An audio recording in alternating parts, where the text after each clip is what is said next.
La station de Champs-Rousse en Belledonne poursuit son développement vers une ouverture 4 saisons et proposera dès cet hiver un complément d'activité au ski. Une luge sur rail accessible toute l'année. Petits, grands ou d'huîtres, les plateaux n'ont une fois encore pas manqué aux 3 jours cyclistes qui se sont achevés samedi soir au Palais des Sports de Grenoble. L'occasion pour les participants de se remettre en selle. Et puis le site de Vencorex à Pont-de-Clé est toujours bloqué. 394 des 440 salariés risquent de perdre leur emploi. Séverine Dejoux, déléguée du syndicat CGT, nous dira pourquoi c'est l'avenir de toute la plateforme chimique qui est menacée. Bonsoir à toutes et à toutes, ravie de vous retrouver dans ce JT du lundi 28 octobre 2024, du lundi au vendredi à partir de 18h, l'essentiel de l'actualité du Grand Grenoble. Les 4 saisons, plus qu'un tube de Vivaldi, c'est aussi le leitmotiv de plus en plus de stations de montagne, en particulier de moyenne montagne, qui chaque année se demandent un peu plus, y aura-t-il de la neige à Noël? On l'a vu la semaine dernière avec l'Alpe du Grand Cerf, qui ouvrira finalement son domaine skiable le 21 décembre. Moins directement concerné, Champs-Rousse cherche depuis plusieurs années déjà à ne pas mettre tous ses œufs dans le même panier. Un reportage de Gaëtan Loiseau. Ça va glisser à Champs-Rousse cet hiver, et ce, même si la neige est absente. La station termine la construction de sa luge 4 saisons, une manière de muscler son offre touristique déjà bien fournie. Dans la continuité du développement de nos projets d'infrastructure du Sommital, ça va compléter la tyrolienne, compléter aussi la manière de vivre et de créer des souvenirs en montagne. On se rend compte que l'évolution change, que les gens maintenant veulent faire quelques heures de ski et avoir d'autres activités, partager en famille. Ce développement d'offres annexes confirme la fin de la stratégie du tout-ski pour les stations de moyenne montagne comme Champs-Rousse. Une mutation accélérée par le dérèglement climatique.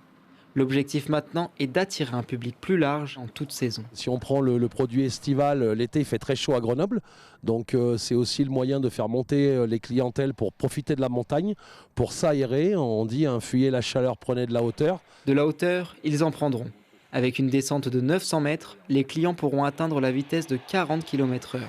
Et les sensations seront au rendez-vous. On est sur une technologie monorail, on est sur un seul tube et avec la luge qui vient se fixer sur le tube. Et ce qui fait qu'on peut avoir aussi des sensations qui sont complètement différentes qu'une technologie sur 2 tubes. La station essaye aussi de s'inscrire dans une démarche de construction responsable. Les tubes sont maintenus par des clous directement enfoncés dans la terre et donc sans béton. Nous avons souhaité pour cette luge sur rail, sur notre territoire, d'avoir un impact environnemental le plus faible possible. Et c'est pour ça comme quoi aujourd'hui nous n'avons pas de vrille ni de grandes passerelles. Alors plus qu'à attendre fin novembre pour pouvoir dévaler cette piste, quelle que soit la saison. Le domaine de Champs-Rousse s'ouvrira plus précisément le 30 novembre, tout comme la piste de luge. Ce sera 8 € le tour. De l'autre côté de la vallée, sur le versant chartreuse du Grésivaudan, le plateau des Petites Roches, commune unifiée depuis le 1er janvier 2019, a enfin son gentilé. Le dernier conseil municipal a validé le choix sélectionné lors du forum des associations. Les 2400 habitantes et habitants portent désormais le nom de Petites Rochoises et Petits Rochois. Depuis 2015, sur les 17 communes nouvelles nées de fusion en Isère, une douzaine n'a toujours pas de nom pour leurs concitoyens.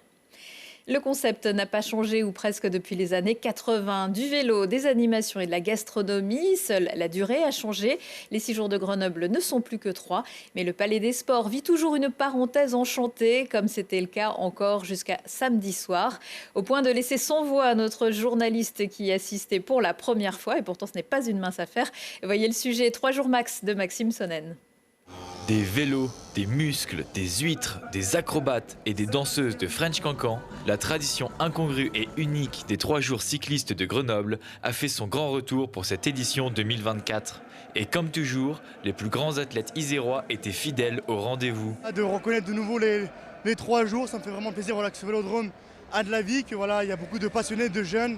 C'est vraiment une vraie fête, avec le sport et la gastronomie, ça fait un combo parfait. Les 6 jours de Grenoble à Grenoble, c'est comme les bulles ou c'est comme la chartreuse, ou je sais pas, ça fait partie de Grenoble en fait. Il y a vraiment ce beau moment pouvoir finir la saison en beauté dans un endroit où je me sens bien et où je me sens chez moi, avec des gens que j'aime autour de moi. Une parenthèse chaleureuse bienvenue pour Ryan Elal et Marion Boras. Les deux sportifs ont participé aux épreuves de cyclisme, fleurons du sport français au JO 2024 en tant que favoris dans leurs catégories respectives. Mais malheureusement, Marion a fini 5e de la poursuite par équipe et Ryan n'a remporté qu'une médaille en chocolat. Sur le papier, je suis championne d'Europe, je suis vice-championne du monde et je fais 2 fois 5e aux Jeux Olympiques. Sur le papier, c'est bien. Après, j'avais signé pour des médailles à la base, donc forcément, il y a la déception. Il y a la déception que ce soit les médailles olympiques qui manquent à l'appel. Ouais, c'est clair, c'était une décision. J'ai terminé 4e. Bon, voilà, ça l'a pas fait. Je repartirai de l'avant pour 2028.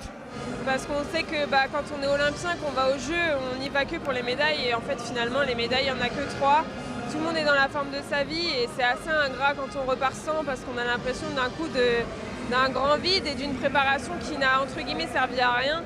Une désillusion brisqueur mais passagère. L'agenda des compétitions est serré et pas le temps de s'apitoyer. Le cap est fixé pour le prochain objectif, Los Angeles en 2028. Non, on va prendre step by step. On aura évidemment des compétitions de passage, année après année, des Coupes du Monde, des championnats. On aura des points de passage pour construire cette future Olympiade. Donc l'important, voilà, ça va être en premier temps de récupérer un peu et évidemment de tout de suite se projeter sur la suite. Je ne sais pas si j'arriverai jusqu'à Los Angeles, si l'envie sera toujours là-bas parce que c'est quand même 4 ans d'investissement et c'est pas rien, 4 ans. Mais je pars du principe que j'ai envie d'y aller, j'ai envie d'aller chercher cette médaille olympique qui me fait tant rêver.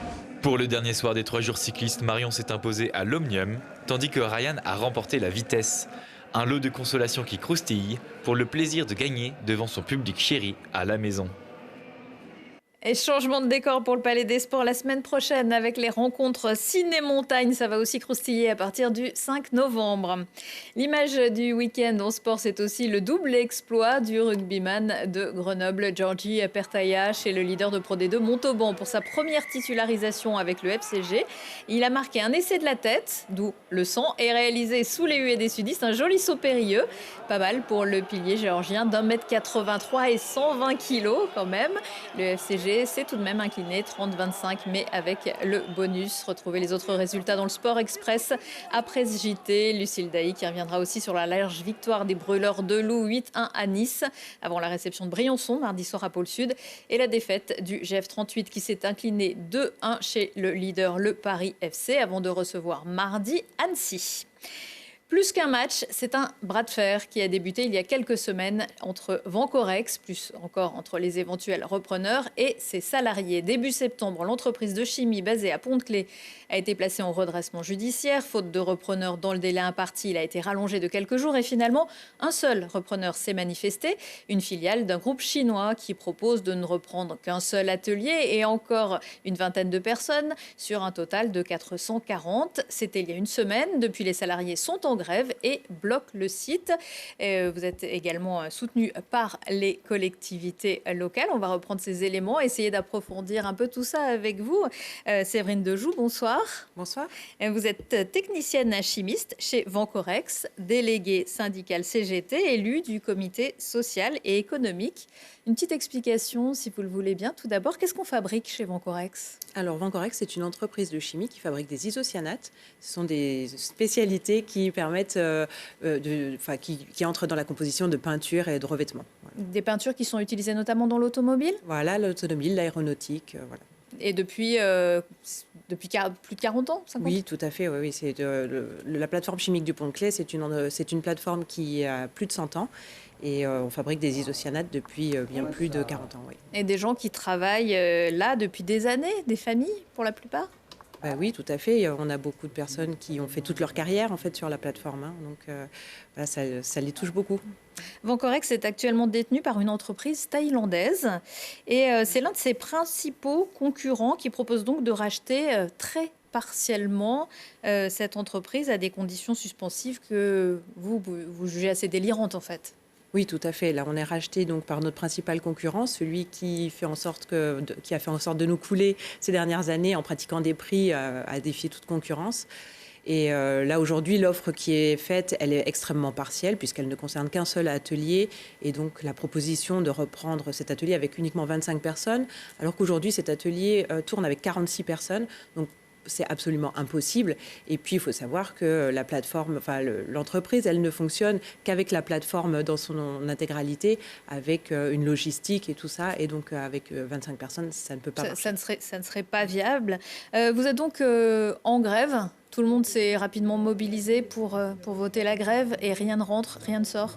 Voilà, tout à fait. On a appris cette information le 22 octobre. Dès le 23, on a organisé une assemblée générale des salariés et la grève a été votée immédiatement avec un blocage immédiat. Donc depuis le 23 à 13h, plus rien n'entre ni ne sort de la plateforme. Alors ça a évidemment des conséquences parce que Vencorex, on l'a dit, c'est 440 personnes. Mais puisque vous êtes au sein d'une plateforme chimique, toutes les entreprises sont liées les unes aux autres, de Pont-de-Claix à Champagné, en passant par Jarry. Arkema, vous avez d'ailleurs rejoint dans cette grève en fin de semaine. Oui, tout à fait. Oui, tout à fait. Jeudi dernier, nous sommes allés sur leur site pour une assemblée générale de salariés pour expliquer un petit peu la situation de Vencorex. Et comme nos activités sont complètement imbriquées, évidemment, si Vencorex n'a pas de repreneur, l'activité de Jarry est menacée. En tout cas, la partie électrolyse qui concerne à peu près 150 personnes. Arkema, c'est particulier parce que vous avez pu croire, mais tout le monde l'a cru à un moment, que les dirigeants d'Arkema reprendraient Vencorex. Alors on a pensé qu'ils reprendraient au moins une partie, parce qu'en fait nous on produit du sel comme du sel de table, qui est utilisé pour leur électrolyse sur la plateforme de Jarry. Et donc on n'imaginait pas qu'ils ne puissent pas au moins faire une offre sur le sel et laisser tomber en fait cette activité, puisque du coup... Ils préfèrent aller l'acheter ailleurs plutôt que de le produire à 10 mètres de chez eux ? Alors aujourd'hui, ça paraît improbable parce que le sel, il est envoyé directement via un somoduc sur la plateforme de Jarry depuis Pont-de-Claix. Et donc ça veut dire que s'ils se produisent ailleurs, c'est toute une logistique incroyable qu'il faut mettre en place. Ce serait l'équivalent d'un camion toutes les heures qui devrait arriver sur la plateforme de Jarry. Vous faites partie d'une délégation qui a rencontré le ministre délégué à l'Industrie vendredi. Qu'est-ce qu'il est ressorti de cette réunion ?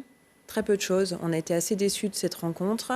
On a trouvé que le ministre connaissait le dossier, mais assez légèrement, et on a eu assez peu de choses concrètes. Nous, on attendait des engagements de l'État et on ne les a pas eus. Parce que les collectivités locales se sont fortement mobilisées, notamment Christophe Ferreri, qui est maire de Pont-de-Claix, également président de la métropole, mais aussi d'autres parlementaires du secteur en écrivant au gouvernement, et il n'y a pas eu de retentissement. Oui, ils sont très mobilisés. En tout cas, les élus locaux nous soutiennent fortement, la mairie de Pont-de-Claix notamment. Et on sait également qu'ils ont rencontré le cabinet du ministre vendredi matin, avant nous. Le retour, c'est qu'ils ont été aussi déçus que nous. Une autre rencontre est prévue demain mardi à Bercy avec l'actionnaire thaïlandais pour discuter cette fois du plan social. Alors, je crois que ce n'est pas tout à fait cette information. C'est nous qui rencontrons notre direction. L'actionnaire a rencontré le ministère la semaine dernière. Et donc, on espère qu'ils auront des réponses. Alors aujourd'hui, nous, on est encore focalisés sur l'emploi parce que ça nous paraît improbable que la plateforme s'arrête comme ça. C'est des milliers d'emplois derrière qui sont menacés. Donc on se focalise encore sur une recherche de repreneurs et pour une activité globale sur la plateforme. Mais étant en redressement judiciaire, on a un délai qui est très contraint et donc on est obligé de penser à la suite au cas où il n'y ait vraiment pas de repreneur. Et donc on va demander des primes pour pouvoir que les salariés aient le temps de se retourner derrière s'ils se retrouvent au chômage. Ça ferait plus de 400 personnes au chômage. Pratiquement 500, parce que vous disiez 440, c'est sur la plateforme de Pont-de-Claix, mais on a 2 sites dans la région lyonnaise aussi. C'est 481 salariés qui sont concernés. Merci beaucoup Séverine Dejoux. Je rappelle que vous êtes déléguée CGT dans l'entreprise Vencorex à Pont-de-Claix. Merci à vous. Merci. Retour de l'actu dans 1 heure et en replay sur télégrenoble.net. Excellente soirée à tous.